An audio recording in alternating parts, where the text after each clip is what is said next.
Chapter 1 Al-Fatihah, verse 2. All praise is due to Allah, Lord of the worlds. The word praise is in the form of a noun and not a verb. This indicates permanence, which means that all praise is for Allah, the Exalted, for eternity, without beginning or end. In addition, using a noun removes the need for a doer of the action, which a verb needs. This indicates that even if none of the creation praised Allah, the Exalted, all praise would still belong to Him. Meaning, the praise and worship of the creation has no bearing on the infinite and divine status of Allah, the Exalted. This has been indicated in a narration found in Sahih Muslim, number 6572. Chapter 29 Al-Ankabut, verse 6. And whoever strives only strives for the benefit of himself.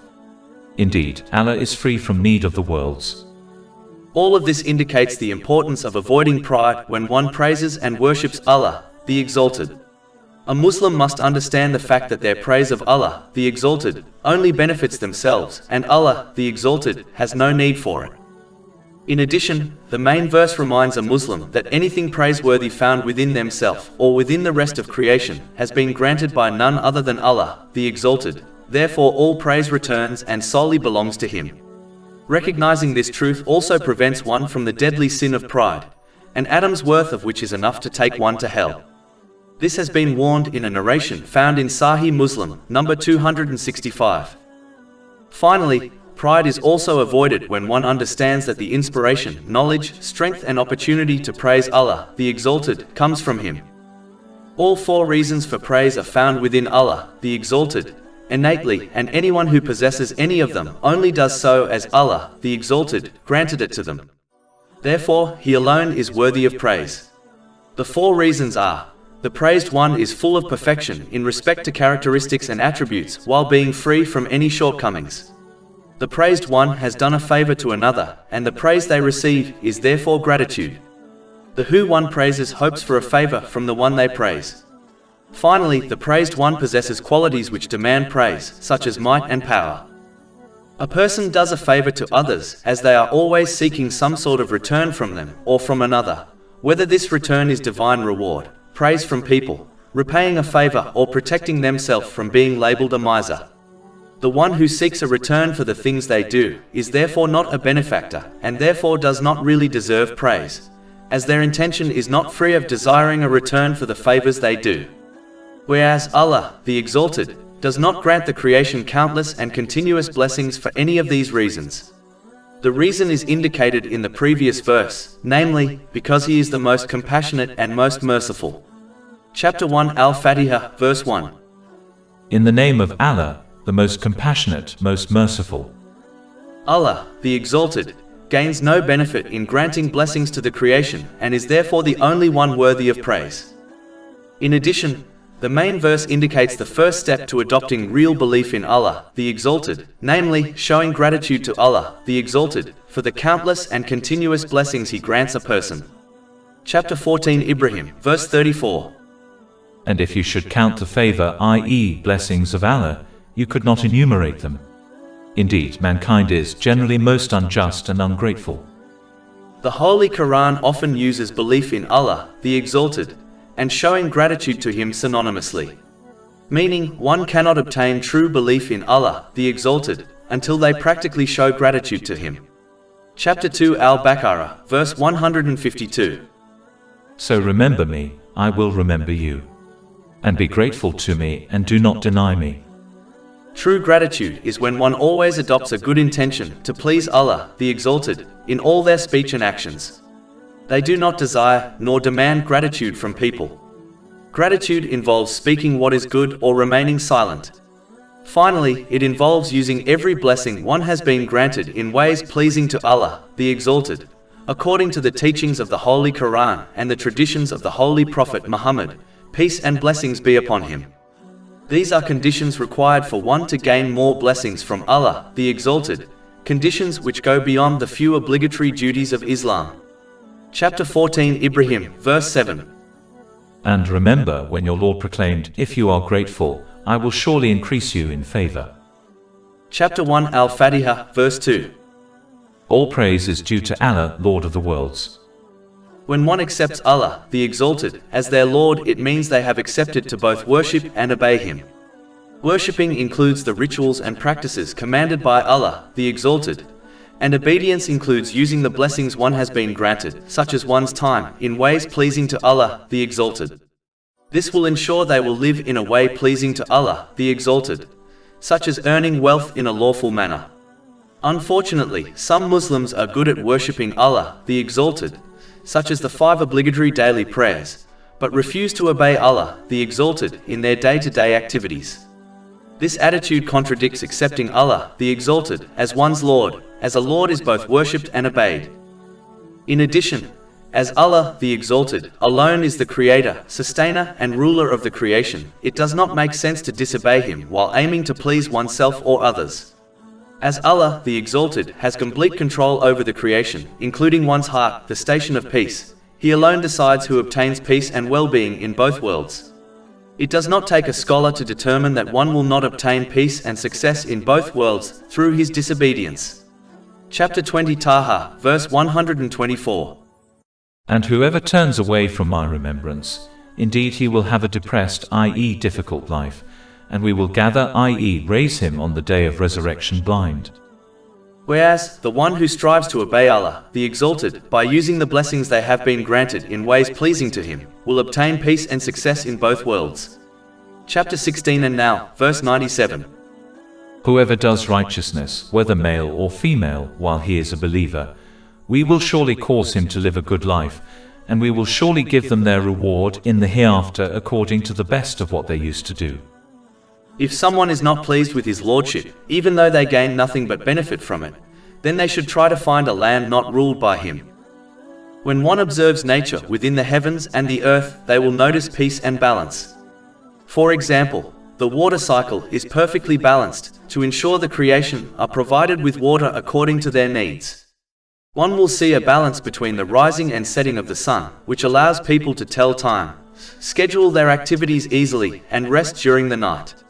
All this balance and peace is rooted in the fact that everything sincerely praises and obeys Allah, the Exalted, the Lord of them all. Chapter 17 Al-Isra, verse 44.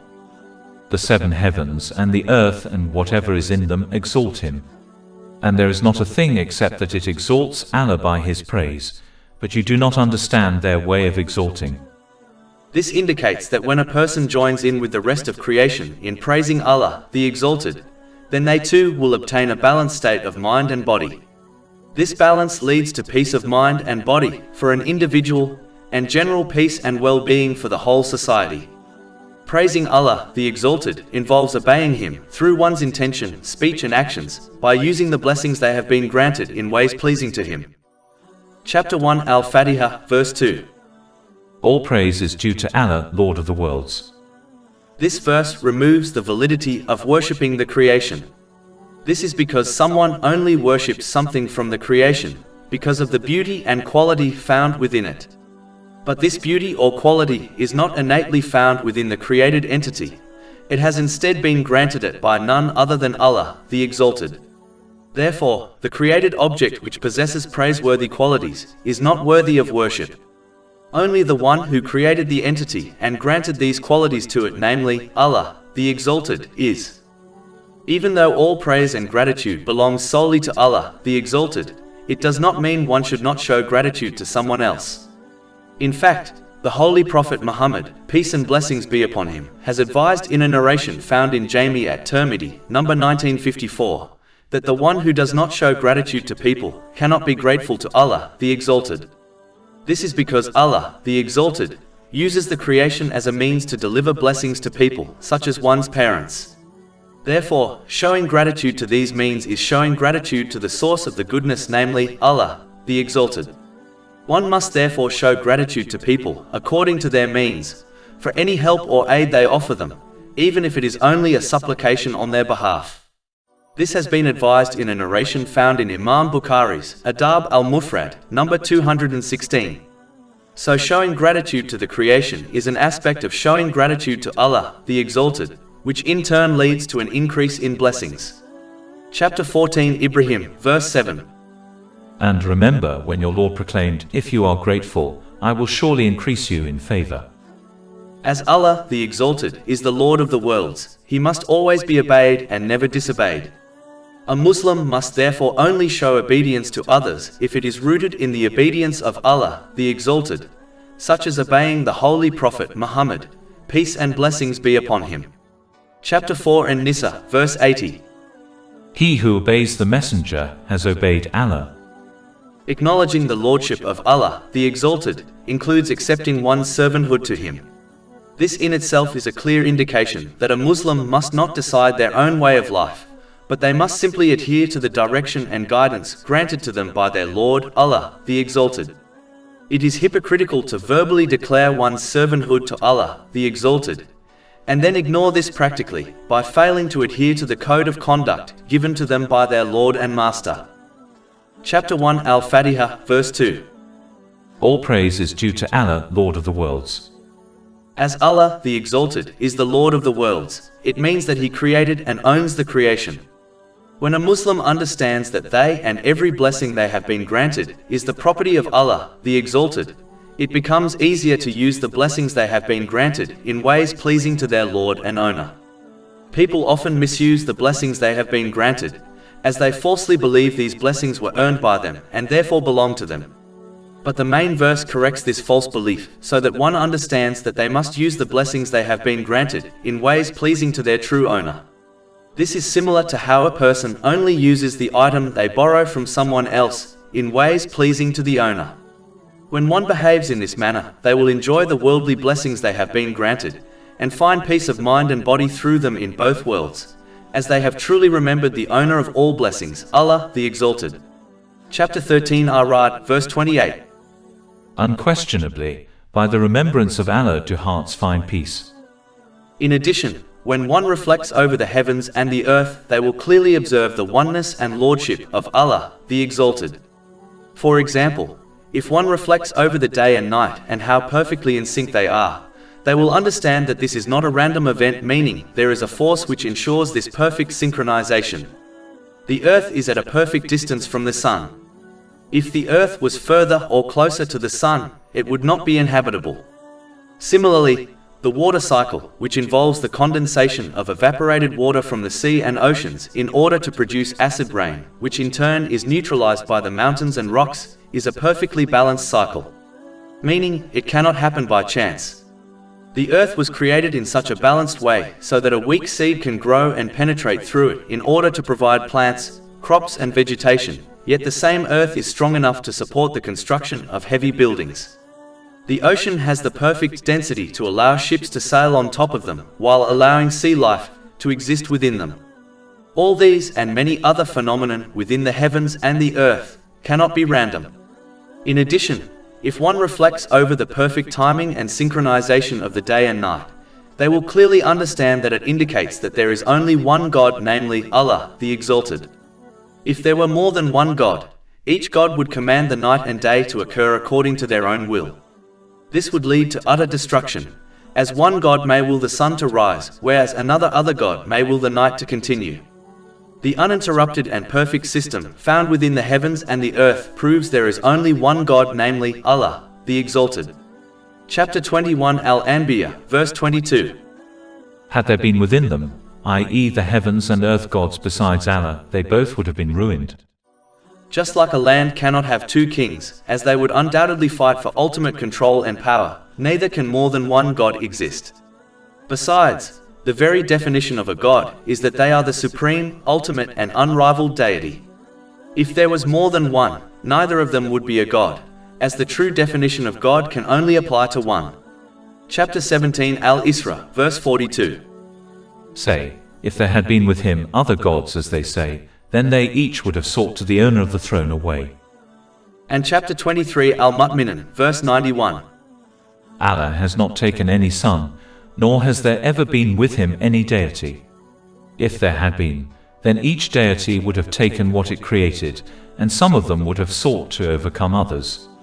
Exalted is Allah above what they describe concerning him. Chapter 1 Al-Fatihah, verse 2. All praise is due to Allah, Lord of the worlds. In addition, this verse also reminds a Muslim to always seek refuge with Allah, the Exalted, from all difficulties and tests, as He is the only one who can grant them relief, as He alone manages the affairs of the creation.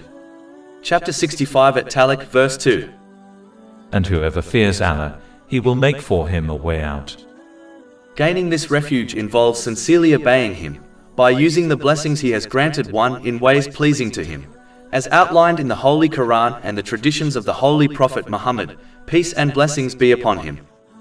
Furthermore, as Allah, the Exalted, the Lord of the worlds, alone manages the affairs of the creation, one must never be overly concerned about the actions of people, as nothing in creation occurs without the will of Allah, the Exalted. Chapter 9 at Tawbah, verse 51. Say, never will we be struck except by what Allah has decreed for us. So no matter what one faces, as it has been decreed by Allah, the Exalted, they should remain sincerely obedient to Him, knowing He always decrees what is best for everyone involved, even if this is not obvious to them. Chapter 2 Al-Baqarah, verse 216. But perhaps you hate a thing and it is good for you, and perhaps you love a thing and it is bad for you. And Allah knows while you know not. Actualizing this reality prevents one from fearing and hoping from the creation, which often leads to the disobedience of Allah, the Exalted. One will instead maintain their sincere obedience to Allah, the Exalted, by using the blessings they have been granted in ways pleasing to Him, even if the creation turns against them, as they know nothing occurs to them or others without the will of Allah, the Exalted. Chapter 35 Fatihah, verse 2. Whatever Allah grants to people of mercy, none can withhold it, and whatever He withholds, none can release it thereafter. But it is important to note, one must place hope in Allah, the Exalted, and avoid wishful thinking. Wishful thinking is when one persists on the disobedience of Allah, the Exalted, and then expects His help and mercy. As wishful thinking is always tied to the disobedience of Allah, the Exalted, it has no value in Islam. Whereas, hope in Allah, the Exalted, is always tied to His sincere obedience. Meaning, the one who strives to learn and act on the Holy Quran and the traditions of the Holy Prophet Muhammad, peace and blessings be upon him, which leads to using the blessings one has been granted in ways pleasing to Allah, the Exalted, and repents from the sins they happen to commit, is the one who fulfills the conditions of hoping for the mercy and aid of Allah, the Exalted. The difference between these two attitudes have been discussed in a narration found in Jami at Tirmidhi, number 2459. Chapter 1 Al-Fatihah, verse 2. All praise is due to Allah, Lord of the worlds.